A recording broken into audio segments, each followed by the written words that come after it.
네, 이번에는 현장 특파원 리포트 시간입니다. 미국 현지 분위기 살펴보도록 하겠습니다. 한국경제신문의 정인설 워싱턴 특파원 연결돼 있습니다. 안녕하세요. 안녕하세요. 네, 미국 연방정부가 디폴트 위기에서는 일단 벗어나기는 했지만 바이든 대통령이 해결해야 될 과제가 여전히 많아 보입니다. 현지에서는 어떤 반응들이 나오고 있습니까? 숙제를 밀어놨다 이런 평가가 많습니다. 문제를 근본적으로 해결해야 되는데 그게 어려우니까 그 부채한도 협상의 합의선을 두 달 뒤로 밀어놓은 거죠. 원래 10월 18일까지 부채한도 조정에 합의하지 않으면 디폴트를 선언할 위기였는데요. 미공책으로 부채한도 협상을 12월 3일까지 한시적으로 연기를 했습니다. 그 법안이 상원에 이어 하원에서 통과돼 이제 대통령 서명만 남겨놓은 상태고요. 12월 초에 또다시 이제 디폴트 위기다 이런 말이 나올 겁니다. 민주당과 공화당이 부채한도 협상을 다시 해야 하고요. 공화당은 협조를 안 할 거니까 그때는 민주당이 알아서 하라 이렇게 맞서고 있습니다. 하원에서는 민주당 의석수가 과반이니까 이 통과에 문제가 없을 거고요.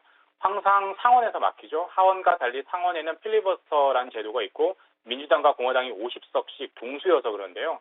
민주당이 필리버스터를 피하기 위해서 상원에서 예산 조정권을 발동할 경우에 민주당, 공화당 50석씩 나눠 갖고 있는 상원에선 과반만 있으면 통과가 되는데 민주당 내 중도파 의원들을 설득해야 하는 숙제가 있습니다. 이게 만만치 않을 전망이고요. 더 큰 건 바이든 대통령의 역점 사업인 3조 5천억 달러의 사회복지 예산안이죠. 이 역시 예산 조정권을 발동해 처리하려고 하는데 역시 민주당 내 중도파, 진보파 의원들 간의 갈등이 있어서 합의를 해야 되는 숙제가 있습니다.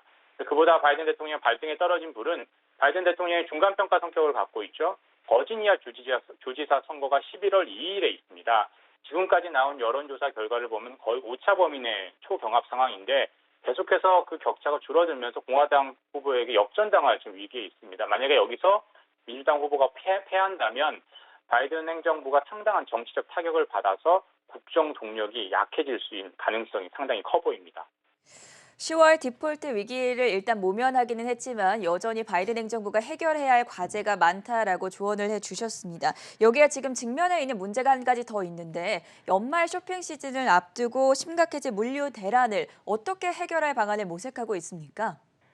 정말 이 연말 쇼핑 시즌은 한국에서도 많이 정말 기다리고 있을 텐데 정말 힘들 것 같습니다. 오늘 일단 조 바이든 대통령이 항만노조, 창고노조 지도부를 만났습니다. 대책이 나올 예정인데 문제는 뾰족한 수가 없다라는 거죠. 시간이 약일 텐데 계속 기다릴 수만은 없으니까 바이든 대통령도 노력하는 모습을 보이는 거죠. 가장 큰 문제가 병목 현상입니다. 원인은 크게 두 가지에서 찾을 수 있습니다. 물자와 일손이 부족해서 제품 생산이 원활하지 않고요. 그리고 창고나 물류업에 종사하던 이게 정말 많은 사람들이 일을 했는데 이 사람들이 다 더 좋은 일자리를 찾아서 떠났습니다.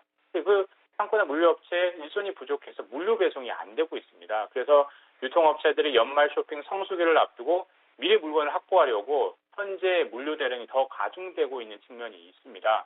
일례로 중국에서 미국 서부로 컨테이너 한 개 운송하는 데 드는 비용이 1년 전만 해도 3,000달러 정도 되는데 지금은 7배 수준인 2만 달러라고 합니다. 그게 물건 가격에 그대로 지금 반영되고 있다라고 보면 되고요. 살 수만 있으면 정말 다행입니다. 산다고 하더라도 배송이 안 되고 있죠. 저도 정말 그걸 너무 많이 경험을 하고 있습니다. 이케아, 아마존에 없는 물건이 허다하고요. 주문을 한다 하더라도 결국 배송이 늦어진다 하다가 결국 언딜리버블, 배송이 안 되는 일들이 비일비재합니다. 이게 연말 쇼핑 시즌에 가서 해결이 될 거가 관건인데 현재로서는 완전히 해결될 가능성이 상당히 낮아 보입니다. 저를 비롯해서 국내 투자자분들께 체감적으로 아마 가장 인상적으로 다가오는 뉴스가 아니었나 그런 생각이 듭니다. 마지막으로 미국 정부가 백신 접종을 완료한 외국인들에게 국교 육로 개방을 한다고 하던데 일정까지 함께 들어볼게요. 네, 백신을 완전히 접종한 사람의 경우에 캐나다와 멕시코 등의 육로로 통해서 미국으로 들어갈 수 있게 하는 건데요. 미국에서 승인을 받지 않았지만 WHO 승인을 받은 백신인 아스트라제네카, 시노팩 접종자도 가능합니다. 러시아 스푸트니크는 WHO 승인을 받지 못해서 제외가 되고요. 그 외에 미국에 승인받은 다른 화이자, 모더나 백신은 당연히 되고요. 코로나19 발생한 직후인 지난해 3월에 이런 조치가 내려졌으니까 거의 19개월 만에 육로가 개방이 되는 것 같습니다. 그 외에 주요 일정으로는 오늘, 그러니까 미국 시간으로는 13일이고 한국 시간으로는 간밤에 많은 일정들이 있었습니다.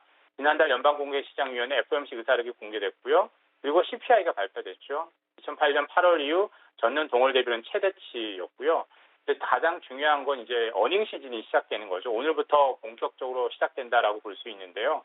지금까지 예상으로는 긍정 부정이 반반 정도인 것 같습니다. 팩트셋에 따르면 S&P 지수에 포함된 여러 기업 중에 이제 샘플을 뽑아내서 47개 기업이 3분기 실적이 안 좋을 것 같다 예상을 했고요. 56개 기업이 조금 더 많죠. 긍정적일 것으로 내다봤습니다.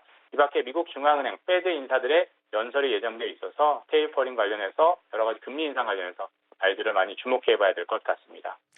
네, 지금까지 도움 말씀에 한국경제신문 정인설 워싱턴 특파원과 함께했습니다. 고맙습니다. 감사합니다.